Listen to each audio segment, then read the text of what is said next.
Okay, so I haven't... Okay. This is a nightmare I may not be ready to live through. I started getting crushes on boys. Real embarrassed about this. My mouth gets the best of me pretty much all the time. Okay, I'm just like, how do... Okay. All right. There we go. Hey everybody, it's We Still Like You, the show where people tell their most embarrassing and shameful stories. I'm Jesse Batten, and this week we're talking all about enjoying something just a little too much. April 20th just came and went. With that in mind, comedian Bobby Condon kicks us off with a cautionary 420 tale about smoking with the old man. From Chicago, here's Bobby Condon. Good evening. The last time I was here, I told a story about how my mom caught me jerking off and taught me about cum. So now, I'm going to talk about my father instead. It's only fair. It's in the divorce decree. I have to do it. Tell you about how I got my dad into smoking weed and how it ruined our relationship just a few years ago. It truly did. Me and my dad got along very well throughout they got divorced when I was 9 years old. We got along great because I go over to his house, we play video games and watch movies and all this bullshit, and we didn't have to truly interact, you know? And then you become an adult, and I was at a bachelor party, my cousin's bachelor party with my dad, and I was outside smoking a joint with my other cousin, who's a pothead delinquent fucko. And I'm smoking a joint with him, and my dad comes up on the side of me. He's like, "Pass it my way, son." What am I gonna do? So I handed him the joint. It's a grievous error. Grievous. 57-year-old man at the time. He hadn't smoked weed in 40 years. He smoked weed with us. He got very high, had a real good time. Too good of a time. Then that same week, he called me up and he said, "Son, can you sport me a lid? Can you sport me a lid?" What the fuck is a lid? He's like, "A lid, you know, a lid, an ounce of weed. I'll give you $30, you give me an ounce of weed." I'm like, "I'll give you 1/8 that quantity for double the price, okay? That's what I'll do." And that's what I did. I got him an eighth for $60. And ever since that day, since I got him that first eighth, he was calling me 3 times a week. 3 times! First time of the week, you know, on Monday, he'd call me to re-up the stash.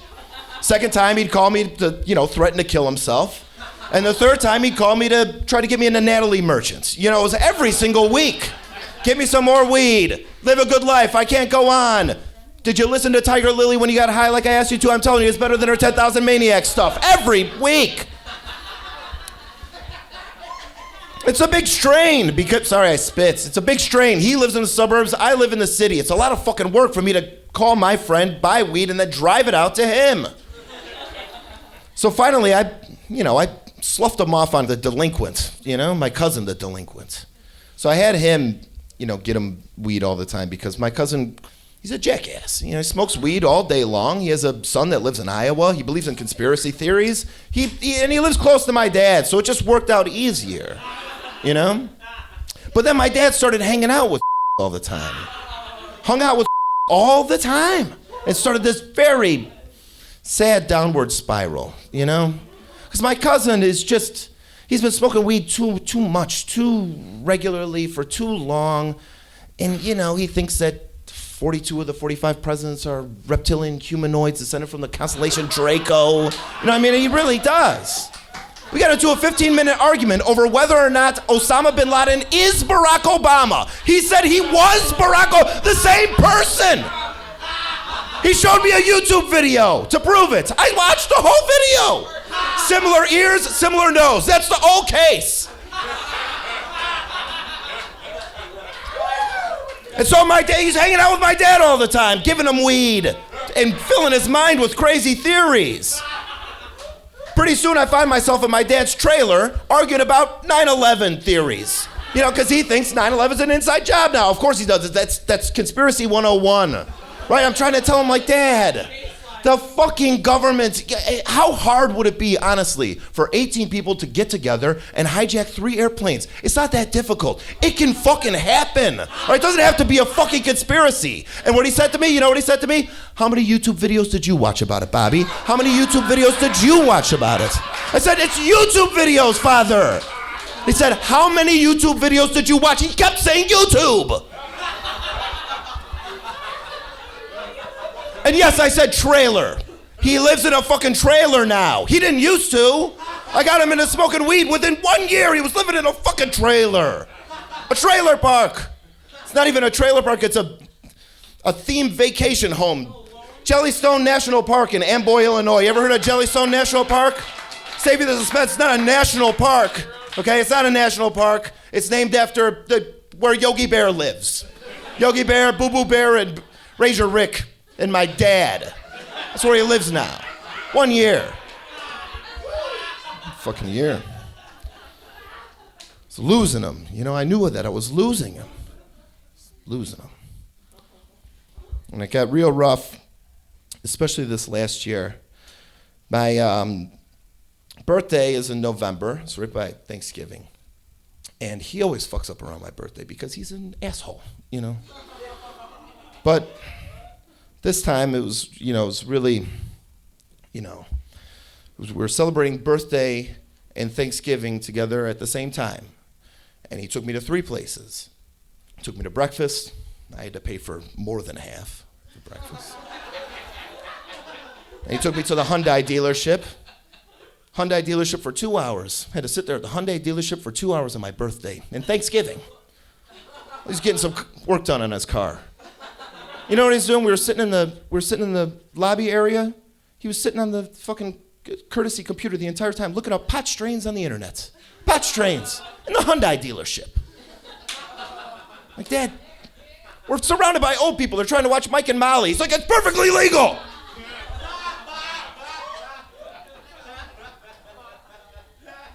Third place we went, of course, was the dispensary. You got the medical marijuana card. No gift. No gift. He tried to give me some of his legal pot as a gift. I wouldn't accept it. I said, fuck you. You know?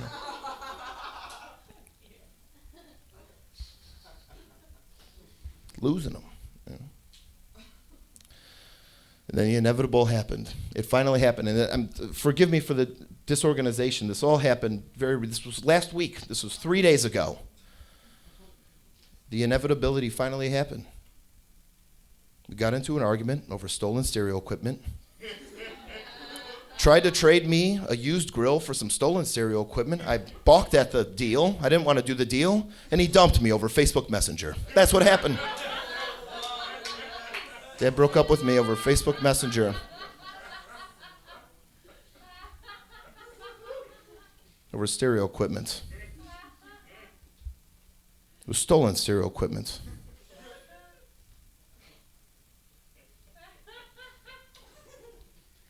He bought the stolen stereo equipment 40 years ago. Then him and my mom got married. He forgot about the stereo equipment. They got divorced. He came back, tried to steal the stereo equipment when I was very young. She had to call the cops on him. He had to leave. Then 30 years later, he calls me at work saying, have I got the deal for you, Bobby? I'm going to trade you the portable Q grill for my stereo equipment, the AccuPhase stuff that's still at your mother's house. It'll be great. And I said, Dad, I'm not having this fucking conversation again. And he hung up on me. He said, fine, we won't have it. And he hung up on me. Then he sent me a Facebook message saying, I'm through with you, man. He said man in it. I'm through with you, man. He listed how much money that he paid in child support. Yeah. $600 a month. I didn't need to know that. I was a child.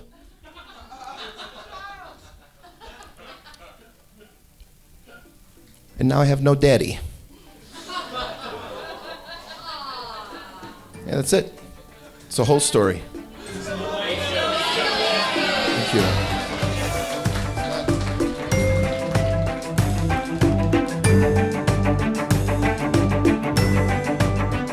Conspiracy theories? No, I think children believe in them. JFK was killed by one lone gunman named Lee Harvey Oswald. Hate to break it to you. Grow the fuck up. You watch a dumb movie 30 years ago made by Oliver Stone, who is a hack. You know how you kill someone in 6 seconds? You do this. Boom. Comedian Bobby Condon. This next story comes to you from comedian Andy Fleming. This one it's so great. I love it so much. Andy, growing up, was both really into Eminem and Christianity. So when he gets the opportunity to write a rap song for his church group, he takes it. With no further delay, from Chicago by way of Louisville, here's Andy Fleming. So this is a story about rap and Catholicism. The two things you were probably thinking right away when you looked at me. Rap and Catholicism. Here's the thing. We didn't all start out cool. I was in 8th grade and I was the fucking worst. My favorite album was Big Willie Style by Will Smith. And my favorite movies were Scream and a lesser-known art house film called Scream 2. I had one good friend. His name was Jorge Nieto, and he was Chilean. I don't know how to put it off because he was actually pretty cool. He was Chilean, and he was obsessed with Master P and all of No Limit Studios. He would teach me all about rap and No Limit Studios, learn about Mystical, Silk the Shocker, Mia X, the whole gang from Jorge. And I needed to learn about rap from him because, as I mentioned, my favorite album was Big Willie Style by Will Smith. And Jorge would be like, "That's not real rap." And I was like, "Well, what about like Coolio?" And he was like, "That's not real rap." And he gave me this guideline. He said, "Listen, anytime you can understand what they're saying, that's not real rap." I was like, okay, fair enough. All George and I had in common really was that we were Catholic and we loved wrestling. We loved pro wrestling. We would like stage like fake wrestling matches on like mattresses in my dad's living room or like in the boys' bathroom during recess. And I realized that sounds really homoerotic and that's not where the story is going. So right away, I see that you really hoped it was going there. And they, by the way, they made me wrestle under the name Yoko Andy, which was based on the wrestler at the time, Yokozuna. Yokozuna, of course, was a sumo wrestler. So they made me wrestle under Yoko Andy because we were both fat. These were my friends. That's what, like, people are always like, how can you be friends with comics? Comics are always such dicks to each other. And I'm like, well, if you grow up fat, you're used to it. Like, that's... Because if you grow up fat, they're like, hey, let's mash all this shit up on the tray and make Andy eat it. And I'm like, I still get to sit with you guys, right? Then yum, yum, yum, yum, yum, you know?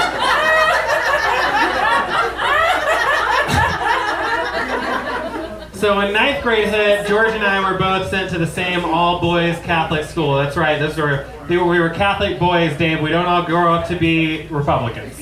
Some of us do this. But so we were both sent to the same all-boys Catholic school, which was my nightmare. Because and to this day, I'm not good with males. I don't maintain good male relationships.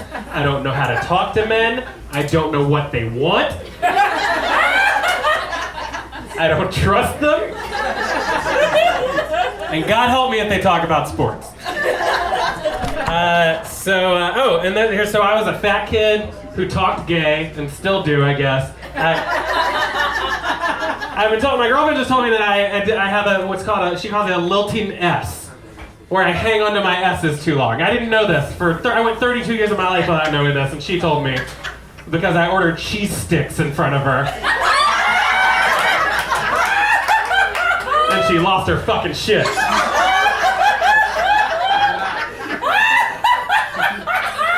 So I was a fat kid with that voice. And by the way, I grew up doing TV commercials, shilling furniture on my dad's notoriously bad TV commercial. And I think we have an audio clip, don't we? If you think you can find a bigger selection of famous name recliners than Fleming, think again. and you think you can get Fleming prices, Well, it ain't gonna happen. not with these guys. That's the Big Man Chair 148. Blah, blah, blah, blah, blah. Boring part. With my Chase Locker 259. I'm in the recliner though, and I look cute. Look it up on YouTube. Here we go. 40% off all strap loungers. Genuine leather, $4.99. He's Fleming's fresh living room. No payments, no interest, or more. Your best furniture buys are at Fleming's every day. Memphis and South End. You'll like what we do for you.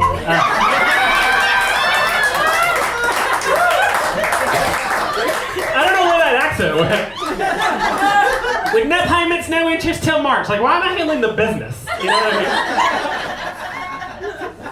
But so all these kids knew me, and they all hated me because I interrupted their Ninja Turtles for years. And so they were like, oh shit, that furniture kid's here, and he's a fat queer or whatever, and let's kick his ass.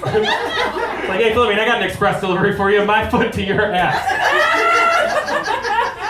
So one week, and Jorge was like, hey, do you want to come to our church's youth group with me? I was like, okay, yeah, all right. Anything social. That's not school. And so I'm not saying the Catholic Church is a cult, but I do know that cults' primary targets are loners with nothing to hold on to. And that was me at this time. So when this youth group was like a nice group of nice people who were nice to me, I was like, it wasn't just a life preserver. I was like, I'll make this my entire identity for the next 4 years. And that's what I did. I was on the advisory board of that youth group by the end of my freshman year. And then by my junior year, I was the president of the youth group, which was usually reserved for seniors, but that's how fucking dope I was at being Catholic.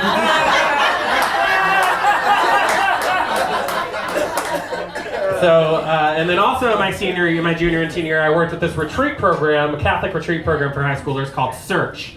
And Search made all of its team members sign a contract that said that you would abstain from drinking and drugs, you would refrain from cursing, you would respect authority, and you would abstain from sex, which to us just meant, hand stuff, like just do all the hand stuff. Like, that's all that, like we were just doing all the hand stuff, just like, God is totally cool with this, you know?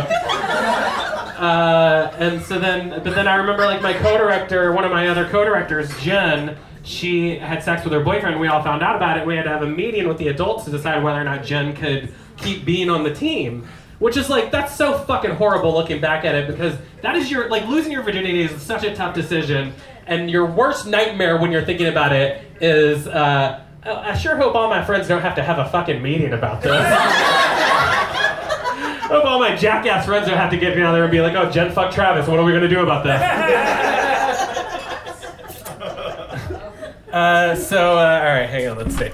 Here we go. I also was voted, or rather discerned through prayer, to be the diocesan youth representative my senior year. So what that meant was that I was the only teenager that went to the youth ministers meetings and represented the voice of the teens. But the real perk of that was that I got to MC the diocesan youth conference. It was like 300 kids for a whole weekend, and I was the host. And like this is where like I start to think that a lot of my time as a like Catholic youth leader was prepping me for comedy and for stage time in a lot of ways, honestly, because like this gig hosting the youth conference may as well have been like a gig hosting at the Caravan, because it didn't fucking pay, that's for sure. That's comics clapping, by the way. They're like, it'd be great for exposure. You'll learn a lot. This is where it gets probably not for you guys, but for me, very embarrassing. Like one of my main responsibilities as the MC of the youth conference was that I could do energy checks whenever I wanted, and that's where I would just be like, all right, guys, energy check, guys, come on, energy check, and everyone would have to stand up and do the chant that I had written for the weekend, which was bless you, which was I don't know how many fucking comics are that nice that they're gonna say bless you while they're on stage. But I was raised Catholic, so. But so the energy check that I had written, and I guess what you gotta know is Shrek had just come out. So Smash Mouth's cover of I'm a Believer was real hopping at the time. And so our energy check was, everyone would say, then I felt his grace. I would sing it if I thought I could physically fucking handle singing it.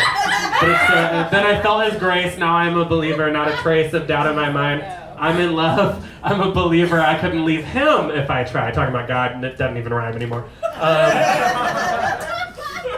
And so that was the energy check. So basically, I get to college and I fall away from it because I don't need it socially anymore. I've learned all the social skills in my time doing all this stuff, and I also start to just not jibe so much with a God that so many people use for hate, but that's political. No one cares. I started believing in science, basically.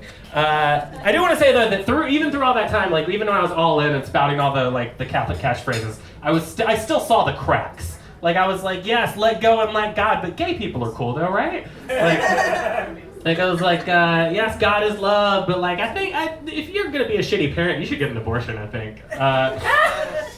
So it all leads to this. Jorge used to call me Flim Shady. That was his nickname for me. Eminem was big at the time. My last name's Fleming, and he would call me Flim Shady.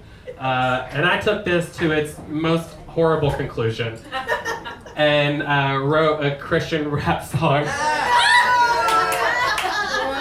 I think I'm gonna cry. I wrote a Christian rap song called The Real Flim Shady. And I'm gonna fucking do it!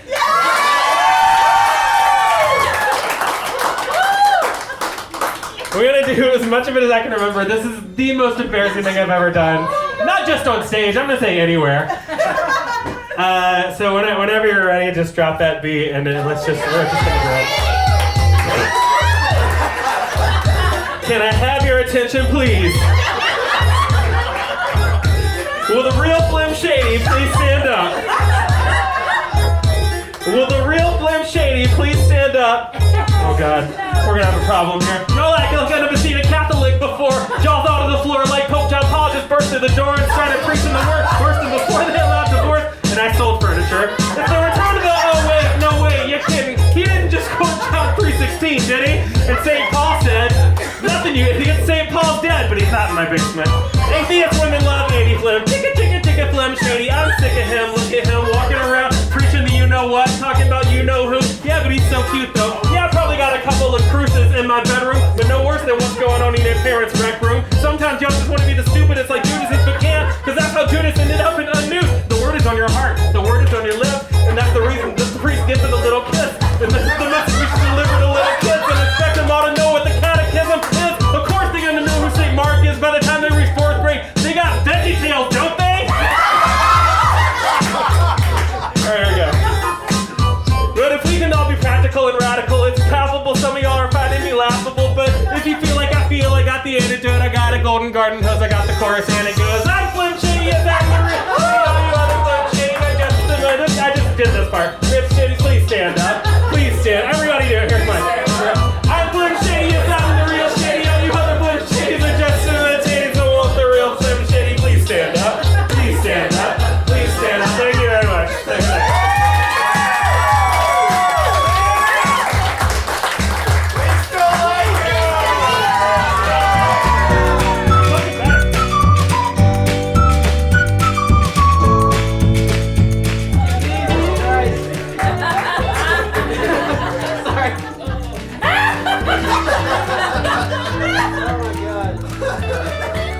God bless Tina, who I was like, yeah, sorry, I thought I wrote a Christian rap, and she's like, I don't see why that's embarrassing. And I was like, you'll get it, you'll see it.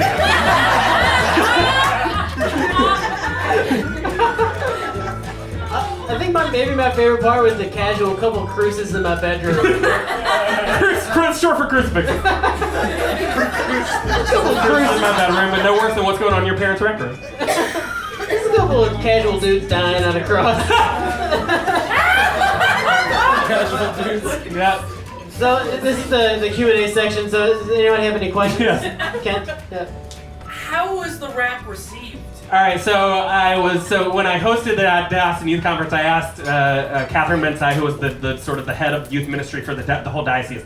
I was like, yeah, I've sort of been working on this rap, and so she was like, well, maybe you could do it at the DYC, the Austin Youth Conference. And I was like, okay, all right. And then I sent it to her, and I never heard back. And like, I think the next time I saw her, I was like, so did you see that rap? And she's like, it needs work. But here's what I did. So every church, every youth group made their own video, and they were all shown back to back at one point in the youth conference. And I put it in that video instead. And so I fucking snuck it into the dance in youth conference. So this was never performed live? Never performed live until just now. This was the last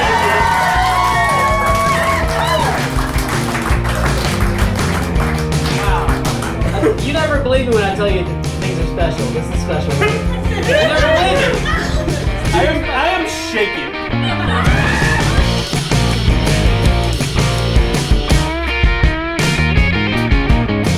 And that does it for today's episode. If you enjoyed it, do us a favor and share it, or give us a like or a review on iTunes or Stitcher. It helps other people find the podcast and helps us continue doing it. If you really want to support the show, check out patreon.com/WeStillLikeYou.